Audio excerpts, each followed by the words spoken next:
रहीम अस्सलाम वालेकुम। अच्छा, ये लेक्चर जो हमारा होगा ये न्यूमेरिकल बेस्ड लेक्चर होगा। अच्छा, लास्ट क्लास में एक चीज़ मैंने स्किम कर दी थी, लेकिन शायद बताना भूल गया। Power of horizontal axis wind turbine और वर्टिकल एक्सिस विंड टरबाइन में दोनों के फॉर्मूलाज में अगर देखें तो एरिया का थोड़ा डिफरेंस है। इसमें जो एरिया का जो फॉर्मूला होगा 2/3 या 0.67, जो आपके पास हॉरिजॉन्टल एक्सिस था, तो कि वहां पर जो ब्लेड्स जो रोटेट हो रहे हैं वो सर्कुलर डायरेक्शन में रोटेट हो रहे हैं, तो इसलिए वहाँ का जो एरिया है वो पाया स्क्वायर है। लेकिन चूंकि ये जो है ये कर्व फॉर्म में एक तरीके से एग शेप में लिखा हुआ, एग बीटर लिखा हुआ था, तो यहाँ जो एरिया वो ये वाला एरिया यूज नहीं होगा।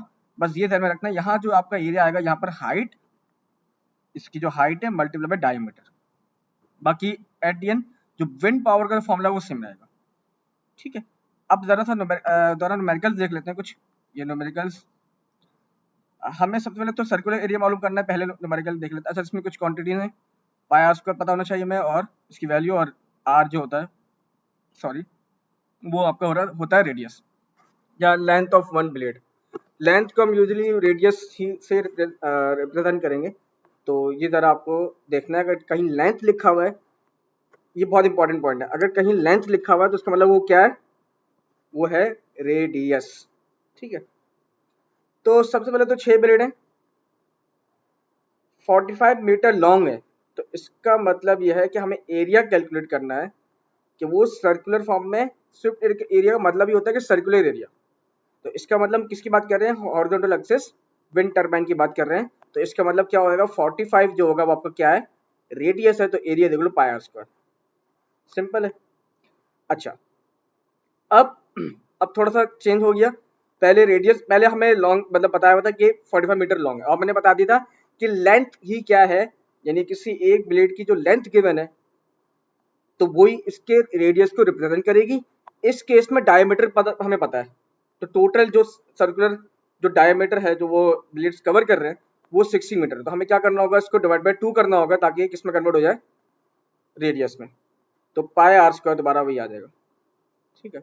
अच्छा, कितनी आपके पास विंड फ्लो कर रही है, कितनी फास्टली फ्लो कर रही है, किस पावर से फ्लो कर रही है, वो हमें पावर ऑफ विंड के थ्रू पता चलिए। 1/2 पी, ए क्या है, एरिया, और वी क्यूब। पी क्या है, पी ये रॉ है बेसिकली, ये पी बना हुआ है, ये रॉ है, ये आपके पास होती है डेंसिटी। तो ये ए डेंसिटी हमें पता है 1.225। तो ये, अच्छा, ये एब्रीविएशन आपको याद करनी होगी। इससे रिलेटेड जो फॉर्मूला न्यूमेरिकल है वो ये है, the wind is blowing at 10 meter per second, यानी हमें विंड की स्पीड पता है 10 meter per second, metre per second में ही होती है ये। हम तो क्या साइंटिफिक नोटेशन फॉलो करते हैं, तो उसमें ये 10 मीटर पर सेकंड में ही इसको लिखा जाता है। कितनी पावर विंड की प्रोड्यूस हो, पीडब्ल्यू पूछ रहे हैं, आउटपुट पावर नहीं है, मैकेनिकल पावर पूछ रहे हैं, ये इलेक्ट्रिकल आउटपुट नहीं है। Hitting the wind turbine if the plates are 45 meter long, plate की जो लेंथ तुम्हें पता है, यानी each plate will be of 45 meter. तो हमें क्या क्या चीजें पता है, हमें रेडियस, हमें एक तरीके से रेडियस पता चल गया, और अबव सी लेवल ये तो खैर इतनी खास इंफॉर्मेशन नहीं है। 10 मीटर हमें वेलोसिटी पता है, तो क्या मैं पावर मालूम कर सकता हूँ इस फॉर्मूले के थ्रू? यस, 1.225 मुझे पता है, ये डेंसिटी होती है किलोग्राम पर मीटर क्यूब में। एरिया कैसे निकालूंगा, पाई, तो कि आपके पास जो ब्लेड्स हैं विंड टरबाइन, ये आपके सर्कुलर डायरेक्शन में फ्लो कर रहे होंगे, मतलब सर्कुलर जो मोशन है वो कवर कर रहे होंगे। ठीक है, और इसमें एरिया कैसे निकालेंगे फिर आप, pi R square, pi multiply by R क्या है 45, तो 45 का square multiply pi multiply by 10 का क्यूब। 10 का क्यूब क्यों किया, क्योंकि यहाँ पर जो वेलोसिटी गिवन है इसकी विंड की वो क्या है 10, तो 10 का क्यूब मल्टीप्लाई पाई मल्टीप्लाई 45 का स्क्वायर मल्टीप्लाई 1.225 मल्टीप्लाई हाफ। ठीक है, अब यहाँ पर क्या है दूसरे वाले क्वेश्चन में कि सेम विंड टर्बाइन है, लेकिन इस बार विंड स्पीड क्या हो गई, चेंज हो गई, बढ़ गई, 12 मीटर पर सेकंड होगी, तो इससे ये चेंज हो जाएगा। और आपको आउटपुट मालूम करना है कि कितनी, how much more power would same wind turbine produce, तो कितनी पावर से एडिशनल प्रोड्यूस की। तो इसके लिए आप क्या करेंगे, जो ये आउटपुट पावर आई थी उसको माइनस कर देंगे इसके साथ। ठीक है, तो आप माइनस कर दें P12, यहाँ लिखा होगा ये P12 माइनस दिस P, ठीक है। तो मेरे ख्याल में समझ आ रहा होगा।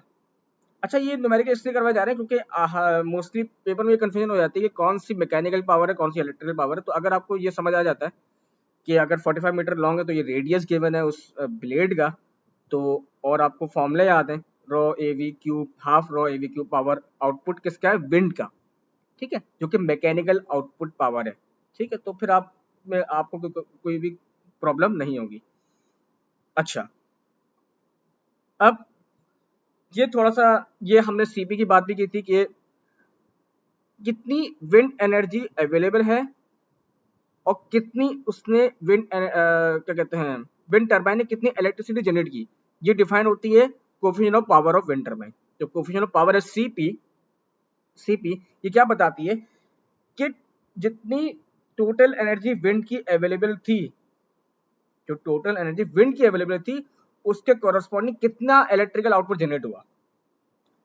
इसमें एक कॉन्सेप्ट ये आता है, जैसे मैंने लास्ट वीडियो में भी समझाया था, लास्ट लेक्चर में, ये थ्योरी में यहाँ लिखा हुआ है, अगर डिटेल में लिखा हुआ है कि कभी भी विंड टरबाइन, जब विंड टरबाइन के जो ब्लेड्स होते हैं कभी भी 100% विंड एनर्जी प्रोड्यूस नहीं करते। ये समझ लें कि 100% कभी भी वो विंड एक्सट्रैक्ट नहीं कर पाते।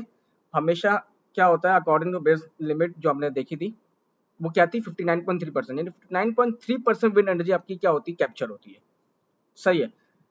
अच्छा, इसमें एक ये है, इसमें एक ये कॉन्सेप्ट भी है कि अगर लेट सपोज 100% हो गया, 100% एक्सट्रैक्ट कर ली, तो नुकसान क्या होगा, नुकसान ये होगा कि इसका मतलब ये है कि आपके ब्लेड्स जो हैं वो एक सॉलिड डिस्क की तरह क्या कर रहे हैं, एक्ट कर रहे हैं।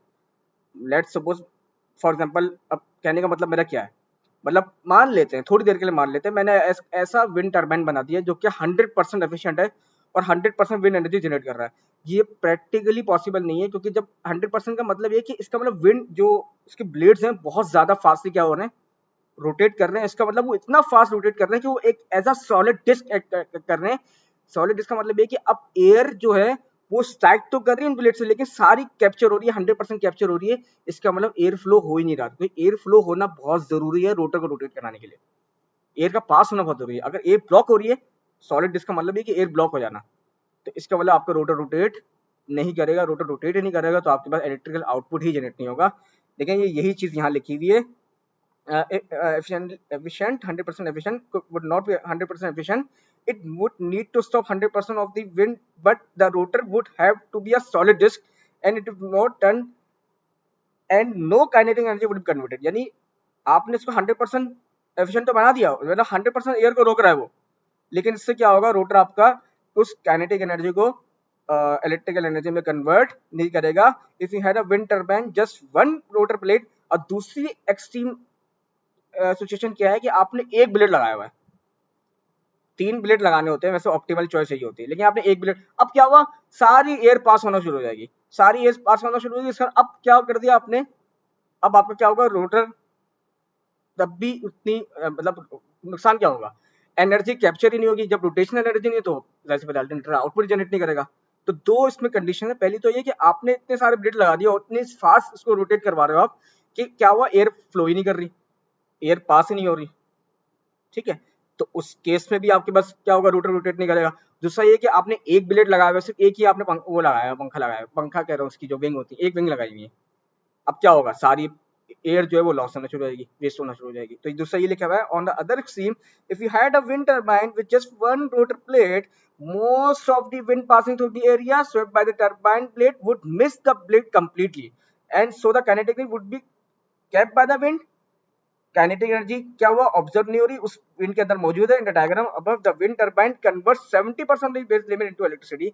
इसका मतलब है कि इसका कंक्लूजन ये निकला कि अकॉर्डिंग टू दिस लिमिट के टरबाइन, विंड टरबाइन 70% ही एफिशिएंट होते हैं इलेक्ट्रिकल आउटपुट जनरेट करने में। 59% क्या है, 59.3% क्या हो गया, 59.3% आपकी उस विंड एनर्जी को एक्सट्रैक्ट करने की लिमिट है कि 59.3% ही वो बस विंड एनर्जी आपकी, यानी जो विंड की जो काइनेटिक एनर्जी वो कन्वर्ट होगी विंड एनर्जी में, रोटेशन एनर्जी में। यानी सिर्फ 59.3 एनर्जी एक्सट्रैक्ट कर सकते हैं आप विंड से, और 70% उसकी टोटल एफिशिएंसी है किसकी, टरबाइन की। So this wind turbine converts 41, अच्छा मल्टीप्लाई कर दें, मतलब इस 70% अगर 0.7 को इस 0.59 से मल्टीप्लाई करें 0.1, इसका मतलब ये समझ लें विंड टरबाइन की जो ओवरऑल एफिशिएंसी थी, आपने देखा भी था कि रियल टाइम पे जो एफिशिएंसी होती है वो कितनी होती है, 35 to 45%। तो ये वही लिमिट आई है कि सिर्फ 41% ही क्या करेंगे, विंड एनर्जी को, विंड यानी समझ लें 41% ही विंड एनर्जी इलेक्ट्रिकल एनर्जी में क्या हो रही होगी, कन्वर्ट हो रही होगी। ठीक है, this is actually pretty good coefficient of power, good and wind turbine generally fall in this, इसकी रेंज में ही रियल लाइफ में फॉल कर रहे होते हैं विंड टरबाइन। आई होप ये समझ आ गया होगा। अब बस यही चीज यहाँ लिखी हुई है, 59.3 kinetic energy into the mechanical energy into rotor. ये काइनेटिक एनर्जी की कन्वर्जन की परसेंटेज है किसमें, मैकेनिकल एनर्जी की। और जो विंड टरबाइन की जो एफिशिएंसी होती है अकॉर्डिंग टू दिस लिमिट वो 70% होती है, यानी विंड टरबाइन 70% ही एफिशिएंट होता है। और उसको मल्टीप्लाई कर देंगे इससे तो ओवरऑल टरबाइन की एफिशिएंसी आ जाएगी, कितनी विंड एनर्जी से कन्वर्जन हुई इलेक्ट्रिकल एनर्जी में, तो वो क्या है 41%। और इसी रेंज में लाई कर रही होती है यूजुअली रियल लाइफ में। ठीक है, चले सही है। या अगर विंड एनर्जी 100% आई तो यानी conversion to electricity 70% of the, यानी 71% ऑफ दी 59% ही आपकी क्या हो रही होती है, यूटिलाइज हो रही होती है इनपुट विंड एनर्जी। सही है, तो ये चीज यहाँ लिखी हुई है, दोबारा करके लिखा हुआ इसको कि टोटल जो विंड टरबाइन की जो अगर आप एफिशिएंसी कैलकुलेट करें तो वो 41% ही आएगी। अच्छा, इसका न्यूमेरिकल क्या है कि 50 kilowatt wind turbine operates at peak efficiency when the wind blows at 26 miles per hour। ठीक है, तो पीक एफिशिएंसी पे ऑपरेट कर रहा है जब विंड की स्पीड कितनी है 26, और हमने देखा था 55 जो होती है वो उस स्पीड पे रोक दिया जाता है, तो फिलहाल अभी तो रेंज में चल रही है। सही है, यानी पीक एफिशिएंसी पे विंड टरबाइन ऑपरेट हो रहा है। At this rate it reaches 62% of the limit. तो what is the coefficient of power, तो अब टोटल समझ लें कि टोटल टरबाइन की एफिशिएंसी कितनी होगी, यानी total coefficient of power for this wind turbine. तो क्या होगा, सिंपल आप क्या करें, जो 62% जो आपके पास 0.62 आया है उसको मल्टीप्लाई करते हैं 0.59 के साथ। ठीक है, तो coefficient of power for this wind turbine क्या होगा, वो 37% होगा। ठीक है, अच्छा अब क्वेश्चन ये क्या आ गई हमें, ये चीज क्या पता चली है हमें, ये हमें पता चली एफिशिएंसी। ठीक है, यानी 37% आपका जो ये विंड टरबाइन है ये एफिशिएंट है, यानी इतनी विंड एनर्जी वो इलेक्ट्रिकल आउटपुट में क्या कर रहा है, कन्वर्ट कर रहा है। अब जरा हम एक चीज सिनेरियो ले लेते हैं जिससे हमें सीपी जो कोएफिशिएंट ऑफ पावर है सीपी वो कैलकुलेट होगा। फिलहाल हमें एफिशिएंसी पता चली है, तो कैसे निकालेंगे ये निकालने के लिए हमें सबसे पहले तो जितनी इसने पावर प्रोड्यूस की वो पता होना चाहिए, और जितनी इस विंड की कैपेबिलिटी है, जो थ्योरेटिकल पावर है जो हमने, मतलब एक तो होती है थ्योरेटिकल पावर, एक होती है जैसे कि 59.3 थ्योरेटिकल परसेंटेज है विंड एनर्जी की कन्वर्जन की, और 41 जो आई थी वो हमारे पास एक्चुअल प्रैक्टिकल परसेंटेज है। तो अब क्या होगा, जो थ्योरेटिकल पावर है विंड की एट दिस स्पीड जो कि हमने ऊपर मेंशन है आपकी स्पीड 26 माइल पर आवर, तो वो कितनी है, ये न्यूमेरिकल से लिंक हुआ हुआ है, वो पावर कितनी है 3900 वाट। ठीक है, लेकिन इस कैपेसिटी के हिसाब से इस स्पीड पे इसने कितनी पावर प्रोड्यूस की इस विंड टरबाइन ने, तो जैसे मैंने बताया था कि ऊपर हम फॉर्मूला रिकॉल भी कर लेते हैं, क्या था, energy produce by the wind turbine, कि एनर्जी कितनी प्रोड्यूस हुई divide by total energy available. ठीक है, तो टोटल एनर्जी अवेलेबल क्या हो गया, ये आपके पास क्या आ गया, 1000 प्रोड्यूस और डिवाइड बाय अवेलेबल एनर्जी, तो ये सीपी हो गया आपके पास। ठीक है, अच्छा कोएफिशिएंट ऑफ पावर दो तरीके से निकल सकता है, एक तो ये हो गया फॉर्मूला, एक इस फॉर्मूले के थ्रू भी आपको पता चलेगा। ये भी आपको परसेंटेज नहीं बताया गया कितनी आपके पास एफिशिएंट टरबाइन आपका एफिशिएंट है। बेसिकली कोएफिशिएंट ऑफ पावर का मतलब ये है कि कितने परसेंट उसने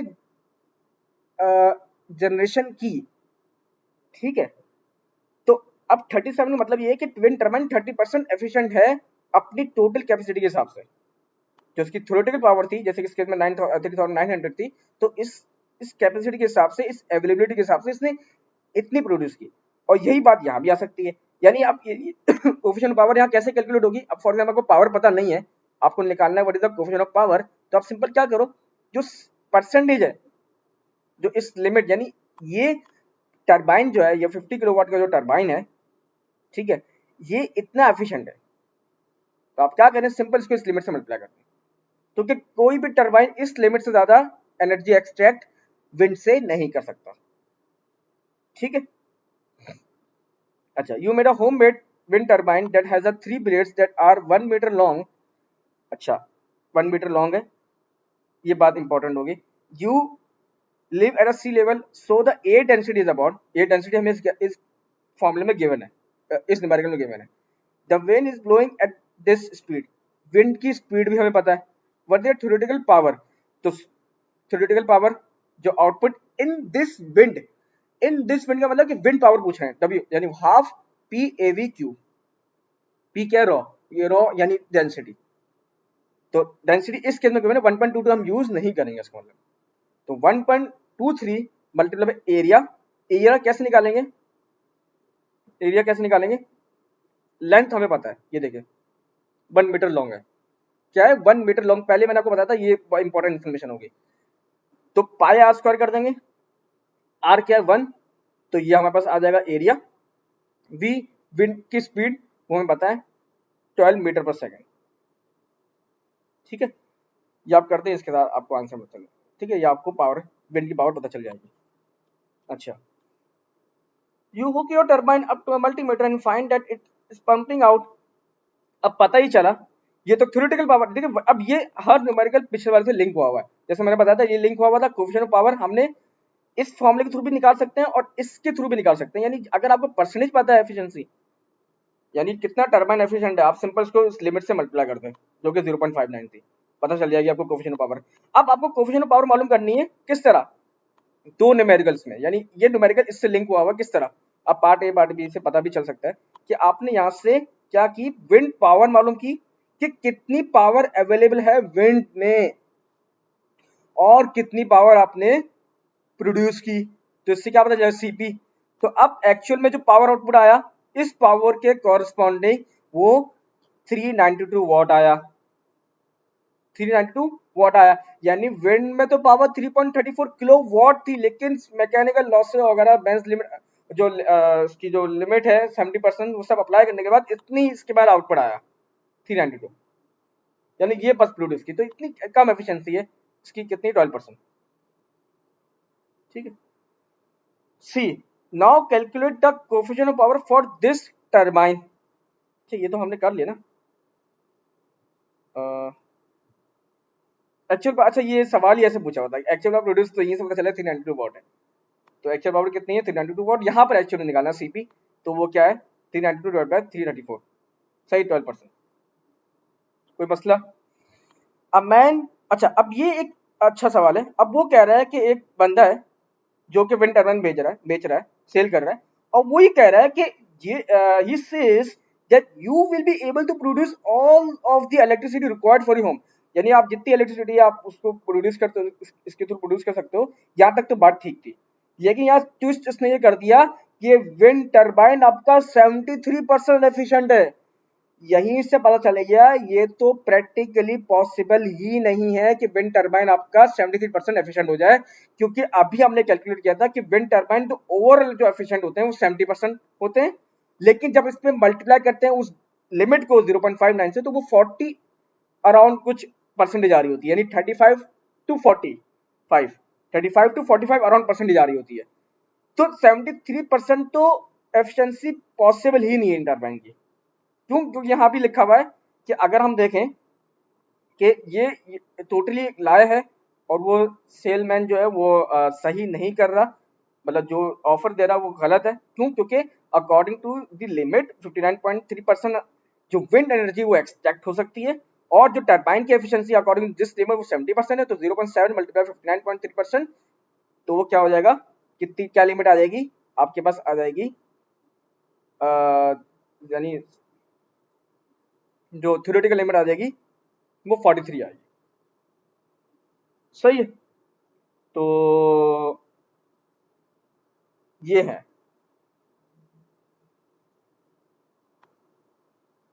तो एक्चुअल में बताऊँ वो क्या कहना चाह रहा है, एक्चुअल में वो ये कहना चाह रहा है कि 70, असल में ना मसला यहाँ पर ये हुआ कि वो उसने टरबाइन की एफिशिएंसी बता दी, जबकि अगर इसने असल में कहना ही वो ये चाह रहा था कि एफिशिएंट 43% है, यानी उसने लाई इस सेंस में किया तो कि 43 सुन के कोई आएगा नहीं, ठीक है।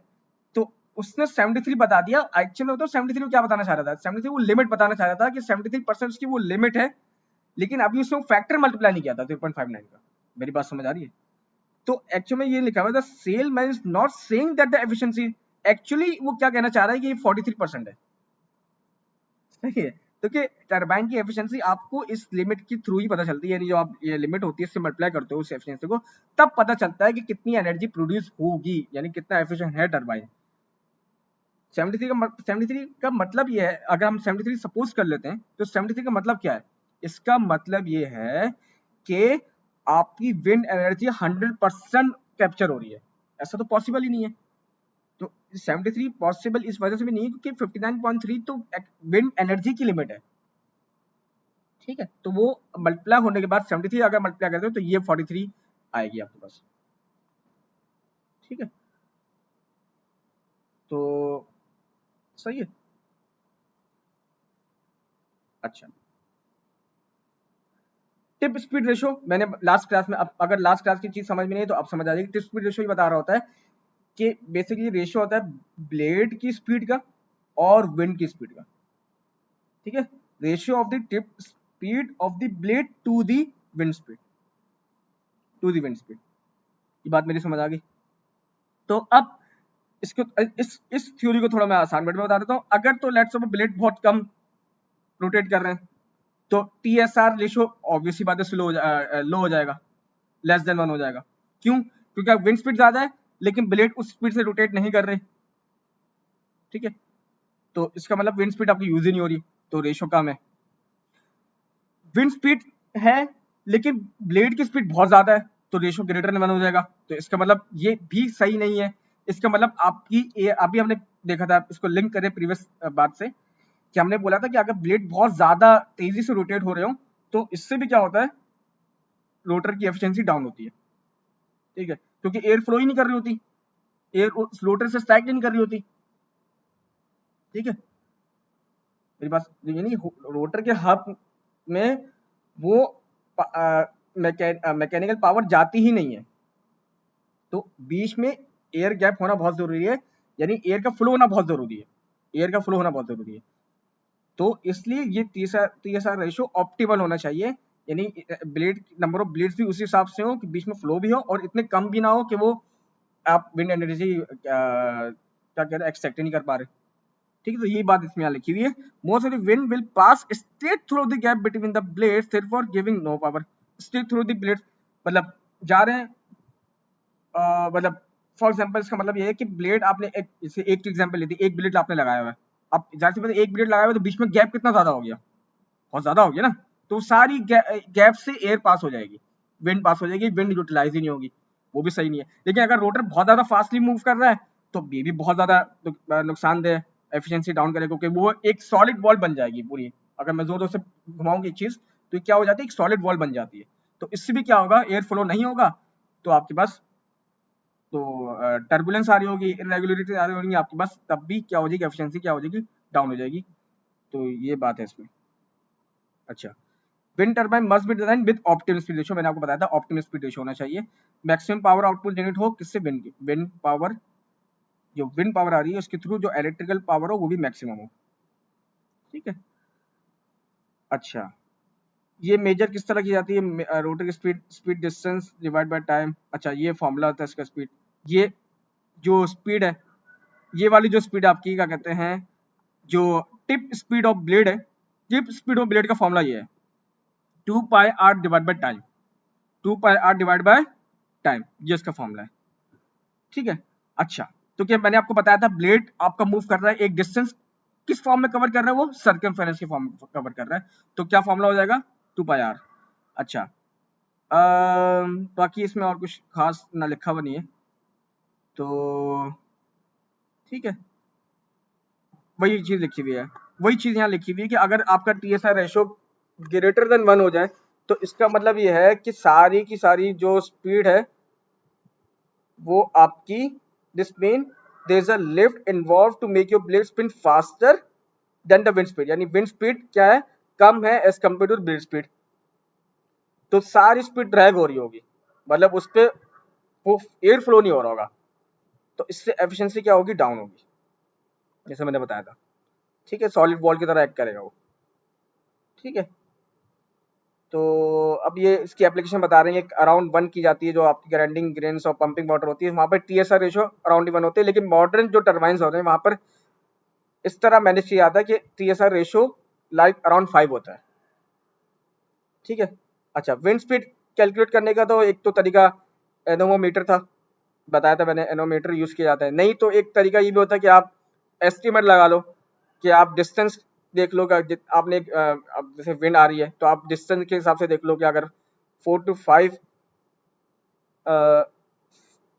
क्या है, क्या कहते हैं कि जितना फुट आप पीछे जाओगे उतनी विंड आप कम फील करोगे, तो भी लिखा हुआ है कि अगर इस डिस्टेंस पे हो तो 4 to 5 मीटर पर सेकेंड आ रही है।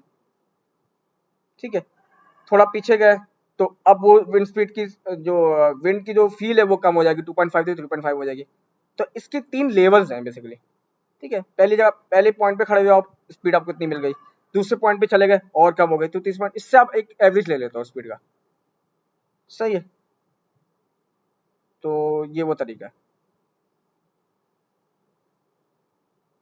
ठीक है, like a regular box fan use किया जाता है, उसमें हम ये करते हैं कि फीट के हिसाब से देखते हैं, अगर लेट्स सपोज फुट 3 पे हूँ तो 3.5 मीटर पर सेकंड मिल रही है, फुट थोड़ा डिस्टेंस पीछे चला गया तो जैसे मतलब डिस्टेंस बढ़ गया तो स्पीड जो है विंड की वो कम हो जाएगी थोड़ी। इसी तरह पीछे अरे अगर मैं इस जो पंखा है इसको और ऊपर ले जाऊं या इससे दूर हो जाऊं तो इसकी हवा मुझे क्या क्या होगी, कम फील होगी। तो यही वो तरीका है से। ठीक है, ये इसलिए भी इंपॉर्टेंट है स्पीड टिप स्पीड रेशियो का, जैसे मैंने बताया था कि अगर टिप स्पीड रेशियो आपका एक सर्टेन लिमिट, फॉर एग्जांपल आपका रेशियो सर्टेन लिमिट से ज्यादा हो रहा है, तो इसका ज्यादा का मतलब ये है कि आपका जो ब्लेड है वो बहुत ज्यादा रोटेट कर रहा है।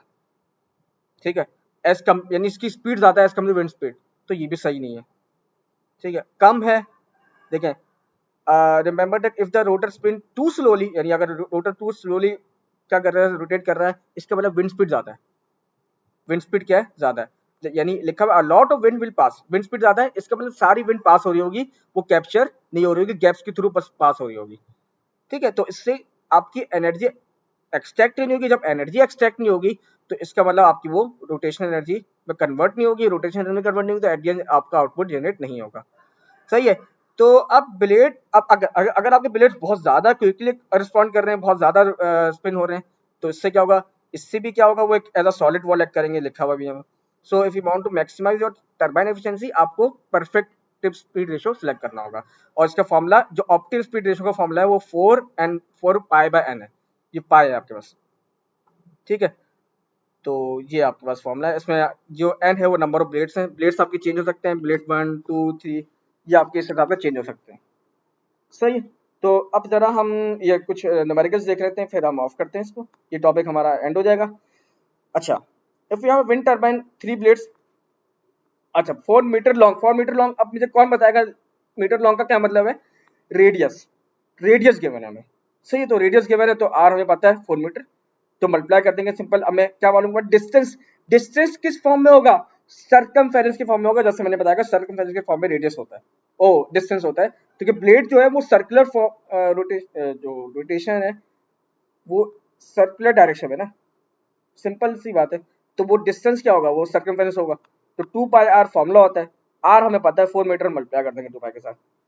ठीक है, अच्छा, अब ये है कि यहाँ पर इफ द टर्बाइन, अब ये तो समझ आ गया होगा सबको, if the turbine is rotating at a rate of, अगर पर मिनट 42 रेवोल्यूशन अगर वो कवर कर रहा है तो कितना टाइम लेगा वो एक, यानी पर मिनट 42 रेवोल्यूशन लिए पर मिनट, तो इसका मतलब मुझे बताएं कि 1 मिनट में यानी पर रेवोल्यूशन को कितना टाइम लगेगा। तो पर रेवोल्यूशन कितना टाइम लगेगा, सिंपल इसका फंडा ये है कि जो टोटल टाइम जो मिनट्स हैं आपके 60 सेकंड्स, एक मिनट में 60 सेकंड्स होते हैं, उसको डिवाइड करते हैं आप किससे, नंबर ऑफ रेवोल्यूशन के साथ, तो आपको पता चल जाएगा उस पर्टिकुलर सेकंड्स में आपकी कितनी रेवोल्यूशन कवर हुई, यानी एक रेवोल्यूशन में कितने सेकंड्स लगे, तो आपको पता चलेगा 1.43 सेकंड। यानी सिंपल क्या करें आप, 60 दो एक मिनट तो पर मिनट है तो 60 डिवाइड बाय रेवोल्यूशन, तो इससे पता चल जाएगा कि आपको ये एक रेवोल्यूशन कवर करने में आपका कितना टाइम लगा, तो 1.43 सेकंड्स है। अच्छा, ये अब क्या है कि based on your answer from 1 and 2, 1 and 2 में हमने 1 में क्या मालूम किया हमने, सर्कमफेरेंस 2 पाई आर करके ना, सर्कमफेरेंस आ गया, बहुत इंपॉर्टेंट पॉइंट है, डिस्टेंस पता चल गया हमें, सही है, डिस्टेंस पता चला, डिस्टेंस के बाद हमने क्या मालूम किया, टाइम मालूम किया, कितना टाइम लगा, कौन बताएगा इसके थ्रू हम क्या मालूम कर सकते हैं, थोड़ा सा वीडियो को पॉज करें, इसके थ्रू हम क्या मालूम फाइंड आउट कर सकते हैं, हम इसके थ्रू ब्लेड की स्पीड मालूम कर सकते हैं। अभी फॉर्मूला पर हमने देखा था, फॉर्मूला क्या था, 2 पाई आर बाय टी, तो 2 पाई आर कैलकुलेट हो गया, टाइम पता चल गया, हम ब्लेड की स्पीड कैलकुलेट कर सकते हैं, मेरे ख्याल में ये मालूम करने में, based on your answer from 1 to calculate how fast the tip of this wind turbine are moving through the tip of the wind span, वही ब्लेड की स्पीड पूछ रहा है वो, ठीक है, तो वो कितने कैसे निकालेंगे, 25, यहाँ से 25 मीटर डिवाइड बाय 1.43 सेकंड्स, सही, इसमें कोई प्रॉब्लम तो नहीं। अच्छा, if the wind is blowing at 60 metre per second, wind की स्पीड पता चल गई है, what is the tip speed ratio, use your answer from question 1 to 3। तो अब मुझे बताएं इसमें हम क्या करेंगे, सिंपल इसमें हम ये काम करेंगे कि यहां पर चूंकि विंड की स्पीड गिवन है, विंड की स्पीड गिवन है, और यहां पर अगर हम देखें तो हम हमें ये भी पता है कि ब्लेड किस स्पीड से मूव कर रहा है, वो 17 मीटर पर सेकंड है, तो सिंपल रेशियो का फॉर्मूला क्या है, रेशियो का फॉर्मूला है आपके पास, कहाँ चला गया रेशियो का फॉर्मूला, ये रहा, tip speed of blade divide by wind speed, तो सिंपल टिप स्पीड जो हमारे पास आई थी 25 नहीं 17 metre per second divide by 6 metre per second, 70 metre per second divide by 6 metre per second, तो इससे क्या पता चलेगा, हमें रेशियो पता चलेगा, इसको हम लैम्डा से रिप्रेजेंट करते हैं, according to the optimal tip speed ratio for 3 blades, optimum speed for 3 blade ratio, sorry, optimum speed ratio क्या होगा फॉर 3 ब्लेड, तो इसका फॉर्मूला हमने कहा देखा था, ये देखा था, तो 4 pi divide by N, 3 blade है तो 3 आ जाएगा, 3 आ जाएगा नीचे, सही,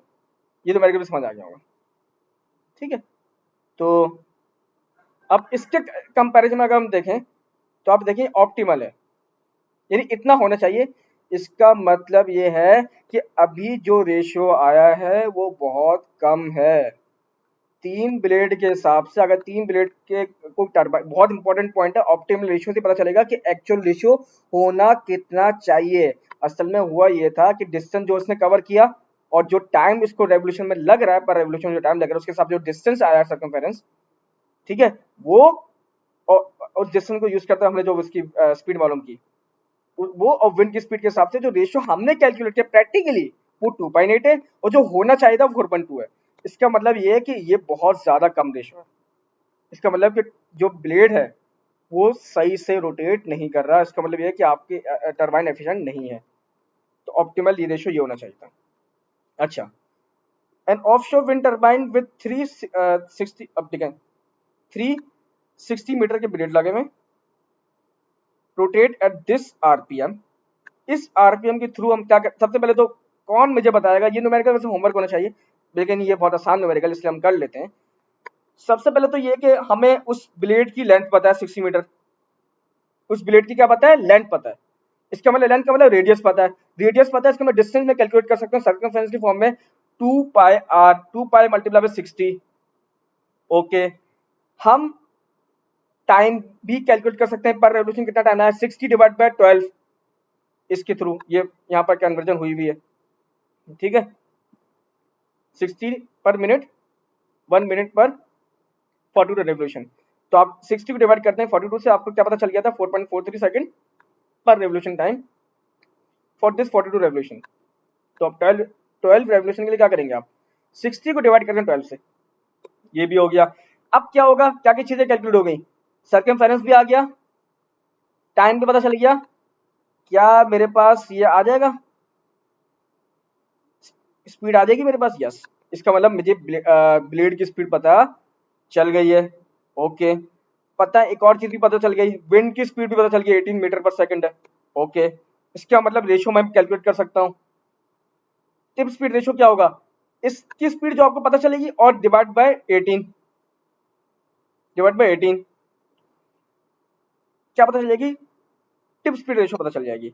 ऑप्टिमल के लिए क्या करेंगे, कौन बताएगा? ऑप्टिमल के लिए क्या हिंट है, सिंपल हिंट है, 4 pi by N. 4 pi by N. N कितने हैं कौन बताएगा? एन आपके पास 3 है, तो इससे आपको ऑप्टिमल रेशियो पता चल जाएगा। यहाँ पर हुआ हुआ ये सवाल, ये थोड़ा सा अलग तरीके से हुआ हुआ है, लेकिन एट दी एंड आपको मल्टीप्लाई करने में ना ये स्पीड मिलेगी किसकी, ब्लेड की स्पीड। किसके थ्रू आएगी, 2 पाई आर 60 डिवाइड बाय 12, फिर 2 pi R divide by 60 divide by 12, ये आप इसको आप इसके थ्रू आपको क्या पता चल जाएगी, ये पता चल जाएगी स्पीड, ये पता चल जाएगी। ये आपकी आ रही होगी अराउंड 75। आप चेक कर लीजिएगा, मैंने चेक कर लिया, 75 मीटर पर सेकंड भी आएगी। ये आप करेंगे डिवाइड 18 से, ये पता चल गया, ये रेशियो आपको पता चल गया, tip speed ratio. Optimal ratio हमने निकाला 4 पाई बाय 3, 4.2 आएगा, 4.2 आएगा। मैच कर गया इससे, इसका मतलब कि टरबाइन की एफिशिएंसी परफेक्ट है, ऑप्टिमल रेशियो के हिसाब से सेट हुई है और ठीक है, परफेक्ट लिखा हुआ। तो ये न्यूमेरिकल्स हैं, आई थिंक आप लोगों को समझ आए होंगे। तो इसको देख लीजिएगा, वैसे तो होमवर्क था हमारा, तो मेरे ख्याल में अगर आप लेक्चर ले लेंगे आपको कोई भी कंफ्यूजन इसमें नहीं होगी। So that's all for today, अल्लाह हाफिज़।